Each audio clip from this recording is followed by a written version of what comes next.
All right, guys, I'm going to be walking you through 6 different oil pastel techniques.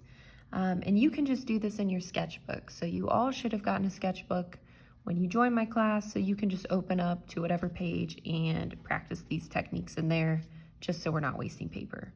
So you're going to need your sketchbook out, oil pastels, which I'll give to you in class, a Q-tip, a paper clip, and some baby oil. I know those are all really random items, but I'll be explaining what we'll be using them for in a little bit. So you guys can use any colors you want. I'm gonna use darker colors just so you can see what I'm doing. But we're gonna start by just doing a value scale. So you guys should know at this point that value is going from light to dark.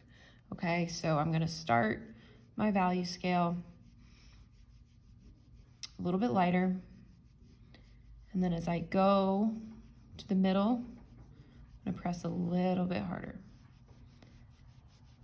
And then as you get to the end, you should be pressing your darkest. Now, oil pastels are pretty easy to work with. They're kind of like crayons, but they're a little bit more advanced.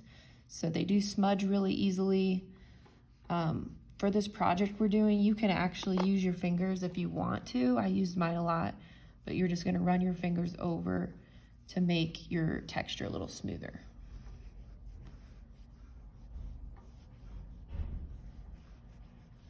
And it will kind of make your finger stain, but that's okay. Next one we're gonna do is blending. So we're gonna blend 2 colors together. I'm just gonna go with green and let's do blue. So you're gonna start one color from the right. I'm pressing a little darker on the ends, and as I get to the middle, I'm gonna start to lighten my pressure. Then you're gonna pick up whatever your other color is and start on the left.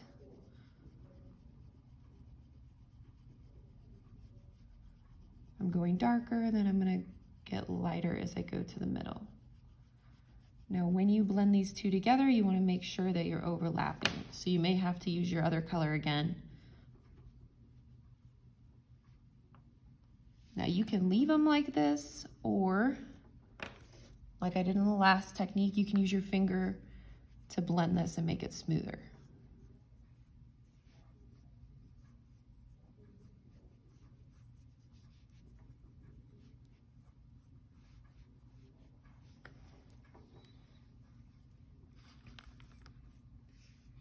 Next technique is cross hatching.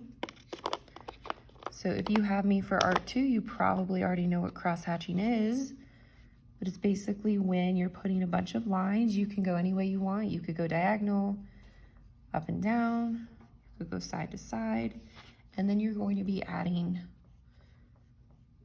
crosses going the opposite way. So this is called cross hatching. This is really good for adding texture. Some people use this as a way to shade. It gives it kind of a shaded texture.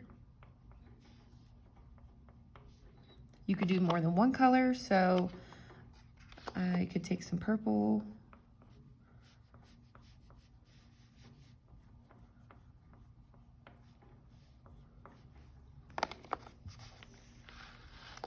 Fourth technique is called stippling.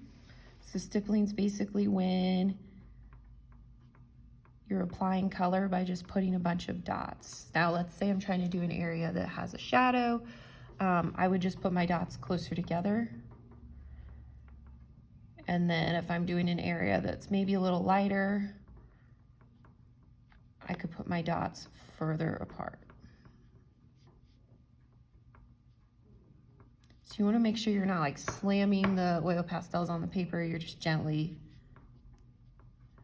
adding this texture in. Scraping back. So this technique is kind of interesting. So this is where the paper clip comes into play. I'm going to just color this in.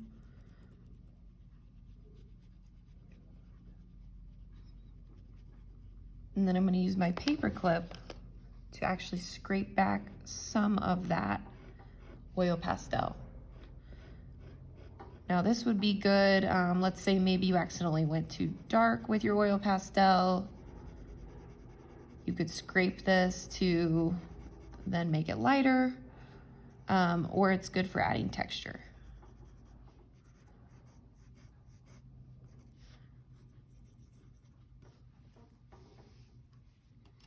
And the last one, which is baby oil. So we're gonna be using this a lot on our project, just to smooth out the textures.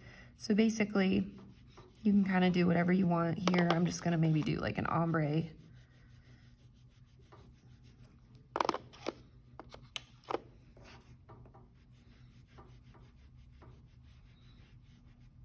Okay. So instead of using my finger to smooth this out, I'm actually gonna use a Q-tip and put some baby oil on the cotton.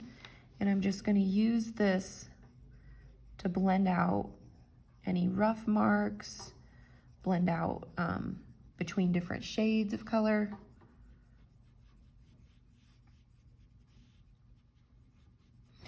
And you may need to go dip back in every so often just because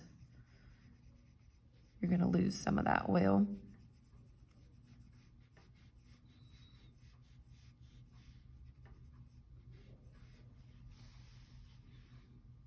Okay, and those are just 6 techniques you guys can use on your project.